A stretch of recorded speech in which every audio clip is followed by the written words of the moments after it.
तर हुजेपा पावसाचा टाइम आला तरी पाऊस पडे ना, या छत्र्या आणलेला सांगल्या फुकट जाणार आहेत वाटतं. काय नाशिर उजे बाबा काय खबर आहे? बेस आहे ना. अरे नाशिर इतके दिवस आहेस खे, एक व्हिडिओ दिसत नाही, पब्लिक अटॅक नाशिर भाई व्हिडिओ दिसत नाही, काही इतकं बिझी आहेस. तर काय सांगू सादिक तुला हुजेपा, हे आमच्या चिचा आहेत ना, त्यांनी कामाला लावले नाहीत म्हणा. चिचांनी मग इतक्या घातला काम लावले तुला, 2-2, 3-3 महिने बिझी देत असेस तू. अरे आमच्या चिचांनी आहे ना शेत विकत घेतले नाहीत, त्यात आहेत ना वांगा लावतात आहेत. एक वांगा लावतो मी, इतका 2-2, 3-3 महिने बिझी. साधा सुद्धा वांगा नाही, मग इतका मोठा वांगा आहे की एक वांगा अख्खा गाव खाईल. अरे चाले तुझे पा काळा फेकतय. काय करणार, दोस्त साईड घेतली पाहिजे.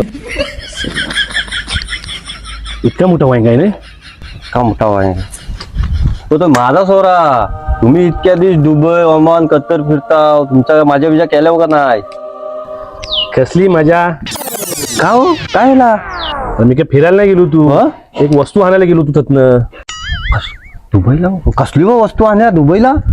अरे ती आपली जेवणशी डेग असते ती डेग आणायला गेलो तू दुबईला. तो सादिक बाई डेग आणायला दुबईला? ती काय साधी सुधी डेग नाही. मग इतकी काय खास बात आहे त्या डेगीची? अरे येड्या, इतकी मोठी डेग आहे ना का आपल्या अख्ख्या तालुक्याचं जेवण एका डेगीत होईल. इतकी मोठी डेग? हो पण ती इतकी मोठी डेग हाणताव कानाला? आणताव कानाला तुमच्या चिच्यांचा वांगा शिजवायला. गजब बेइज्जती.